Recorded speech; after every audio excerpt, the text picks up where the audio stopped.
Que faire quand on a justement envie de rien faire ou de ne pas faire ce qui est prévu? C'est ce que je vous invite à voir avec moi dans cette vidéo tout de suite. Je suis Christian Junot, expert de la relation à l'argent en francophonie et auteur et co-auteur de 3 livres dont le best-seller Ce que l'argent dit de vous.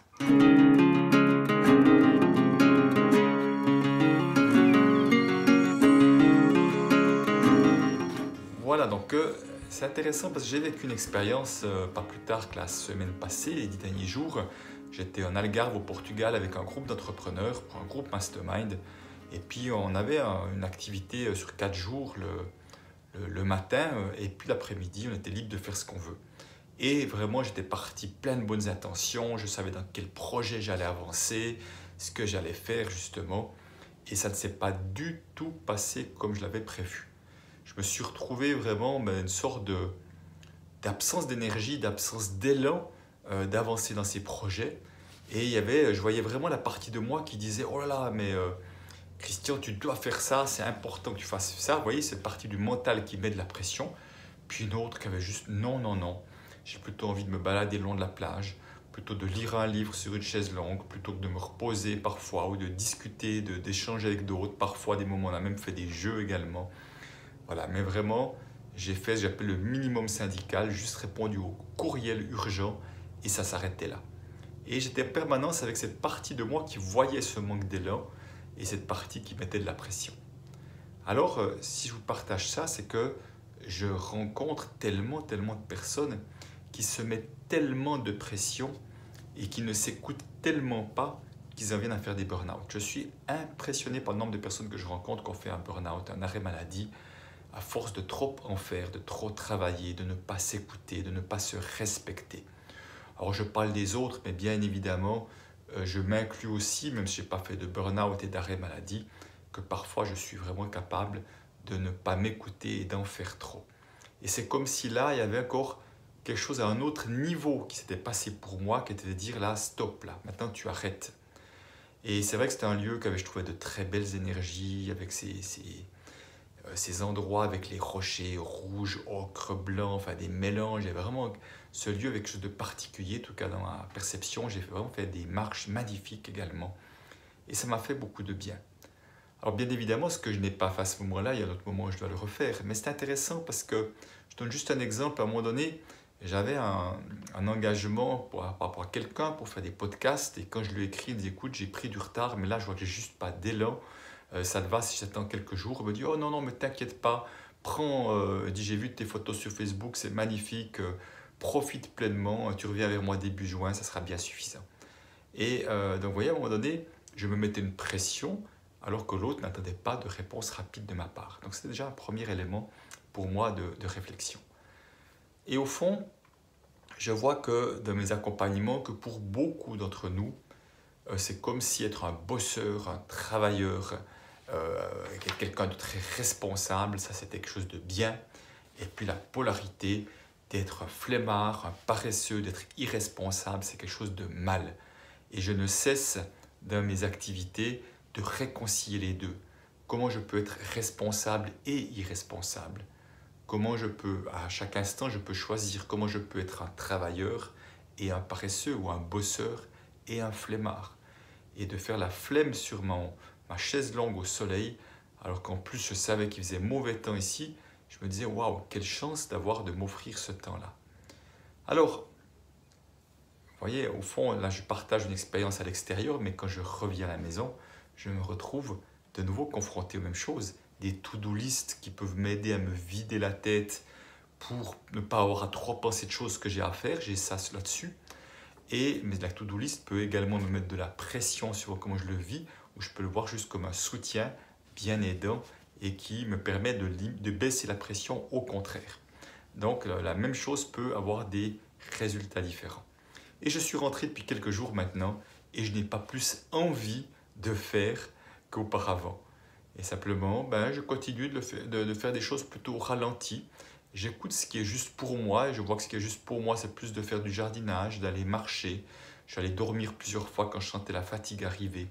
Donc cette sorte de ralentissement du rythme, mais au fond, si je suis honnête, ça fait déjà un moment que j'aimerais ralentir J'aimerais ralentir ce rythme-là qui parfois me plaît, parfois ne me convient pas parce que on ne peut pas faire un marathon au rythme d'un 400 mètres, d'un 800 mètres ou d'un 1500 mètres. À un moment donné, ce n'est pas possible. Et parfois, c'est ce qui m'arrive de faire. Donc cette période-là également m'aide à ce ralentissement. Et qu'est-ce qui est peut-être aidant?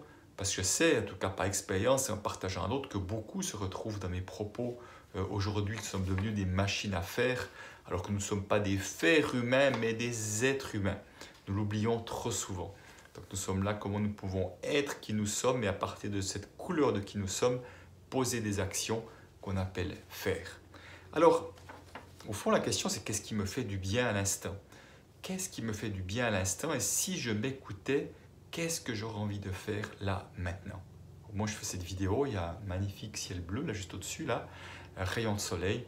Et c'est vrai que je me dis, peut-être bien que j'aimerais plutôt être à l'extérieur. Et si je m'écoute, c'est ça que je vais faire pour l'instant. Et je mettrai peut-être en place autre chose à un autre moment.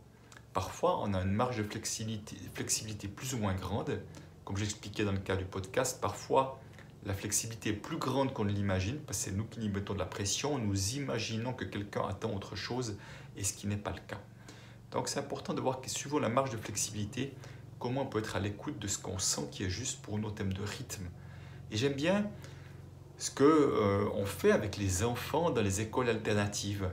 Dans les écoles alternatives, plutôt que dans l'école traditionnelle, on leur dit vous allez faire des maths, vous allez faire ci, vous allez faire ça. Il y a un horaire, il y a une sorte de rigidité qui fait qu'ils n'ont pas le choix. Ils font ce qu'on leur dit de faire. Et au fond, très vite, ils apprennent à ne pas s'écouter. Alors, dans certaines écoles alternatives, on va plutôt travailler selon leur élan. Qu'est-ce qui les mettrait en motivation et en joie? Et on va voir tout à coup qu'un va s'intéresser aux astres, l'autre va s'intéresser aux pierres précieuses, l'autre à du jardinage. Et ils vont commencer à faire des choses de jardinage, ils vont lire des choses, ils vont faire peut-être des calculs pour voir comment ils peuvent mettre de plantes dans cet espace-là. Donc, à partir de quelque chose qui leur donne de l'élan, ils vont apprendre à partir de là. Et si nous retrouvions cette capacité d'être à l'écoute de qu'est-ce qui me mettrait en joie, qu'est-ce qui me ferait du bien.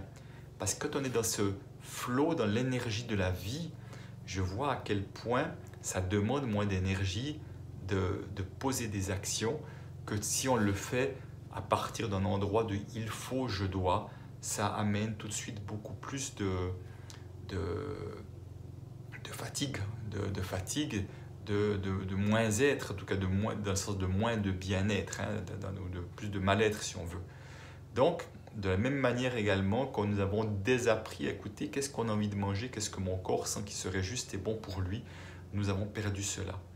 Donc si nous revenions effectivement à écouter ce qui est juste pour soi.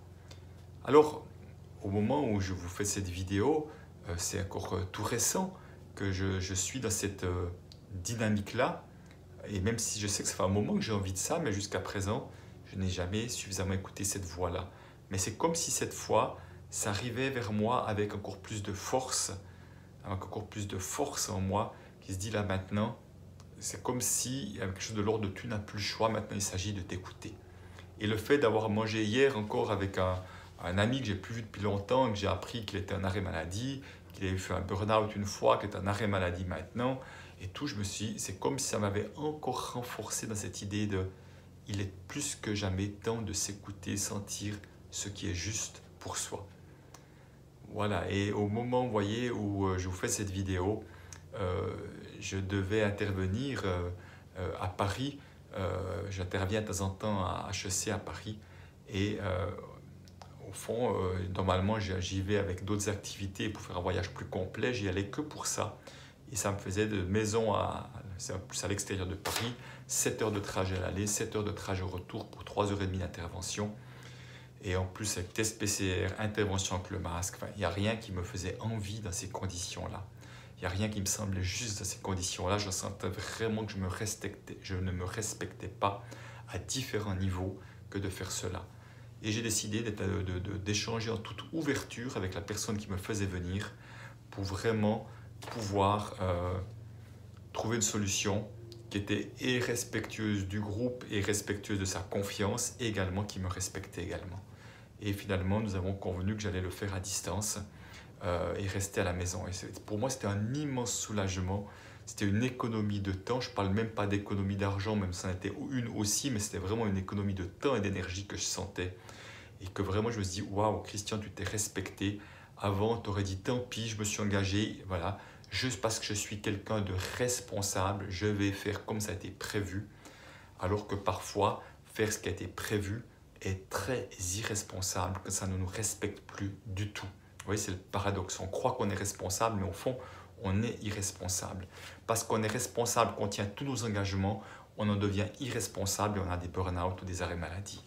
Donc c'est vraiment comment j'apprends à m'écouter, comment j'apprends à sentir ce qui est juste et j'apprends à me poser la question, si tu avais tous les choix possibles là maintenant, qu'est-ce que tu choisirais de faire?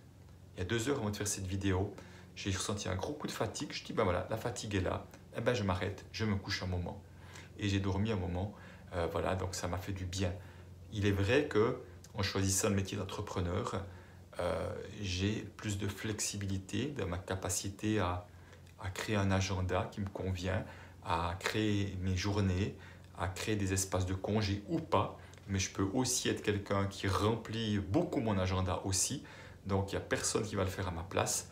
Donc, je suis moi-même constructeur de ça. Donc, je ne peux pas me plaindre, je suis trop occupé parce que c'est moi qui choisis, qui dis des oui, peut-être là où ce n'est pas juste. De la même manière que je peux choisir des moments où je suis moins occupé et ça me donne toute cette souplesse, cette flexibilité que j'apprécie tant au moment où je fais cette vidéo. Voilà ce que je voulais vous partager aujourd'hui. Regardez comment ça résonne pour vous. N'hésitez pas à me laisser des commentaires. Ça me donne aussi la perception de en quoi ça vous parle. Peut-être quelles sont vos astuces également pour rester en énergie, pour sentir ce qui est juste pour vous. Et en tout cas, n'hésitez pas également à vous abonner à ma chaîne et à clocher, à vous abonner. Il y a une petite cloche. Vous pouvez presser dessus pour être informé pour chaque nouvelle vidéo. En tout cas, et de la partager si ça a du sens pour vous, pour des personnes pour qui ça pourrait être important. Merci d'être là, merci de m'avoir écouté et merci de laisser un commentaire aussi, que je puisse moi aussi entrer en connexion avec vous également à travers ce que vous vivez. Voilà, il y a le soleil qui se cache là où on termine cette vidéo. C'est le moment qu'il est temps de terminer. Allez, ciao!